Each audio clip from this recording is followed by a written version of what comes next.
Buenas, mi Señor Jesucristo les bendiga. Continuando con la tercera ley de las leyes que rigen el comportamiento de un gas, la ley estudiada por Gay-Lussac. Gay-Lussac estableció que durante un proceso isocórico, es decir, un proceso en el que el volumen permanece constante, que para un gas, si la masa y el volumen permanecen constantes, entonces la presión será proporcional a la temperatura. Esto quiere decir que si la presión aumenta, la temperatura también aumenta, y si la presión disminuye, la temperatura también disminuye, o al contrario.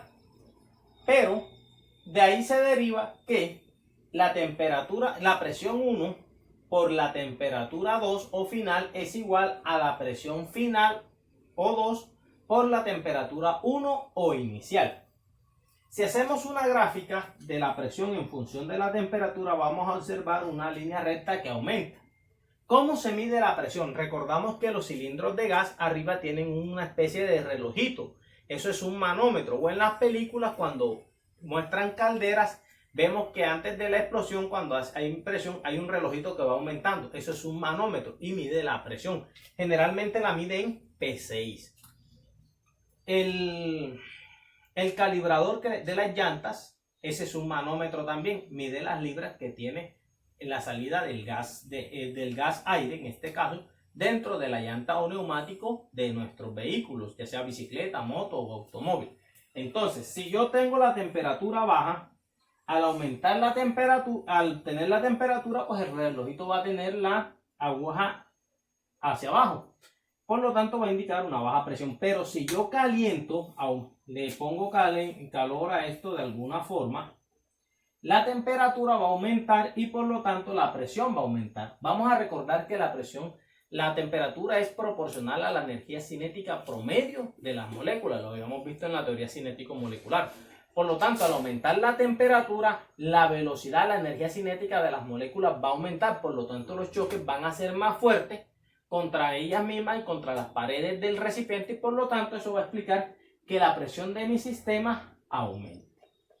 Vamos a hacer un ejemplo. Entonces, dice, cierta cantidad de un gas presenta una presión de 1.2 atmósferas a una temperatura de 300 Kelvin. ¿Qué presión presenta si la temperatura cambia a 606 Kelvin? Nuevamente establecemos nuestros datos 1 y 2, hacemos nuestra tabla.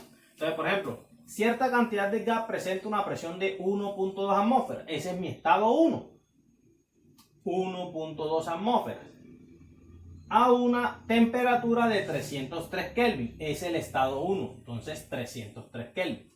¿Qué presión presenta? Sí, entonces, ¿qué presión? La presión 2 es por la cual me están preguntando si la temperatura cambia a 606 Kelvin. ¿Listo? Ya sabemos, no nos habla nada del volumen, no nos habla nada del número de moles porque son constantes. Entonces simplemente se cancela, establecemos nuestra ecuación.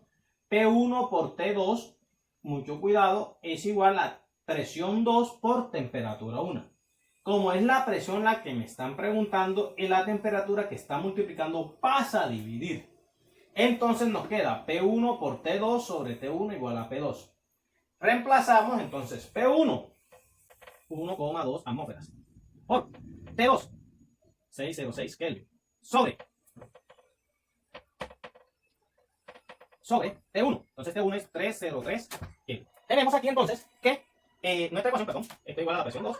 Esta presión 2 será igual a Kelvin con Kelvin se cancela, nos da atmósfera. Este es el doble, por lo tanto este resultado nos va a dar 2,4 atmósferas. Esa va a ser la presión total de nuestro sistema.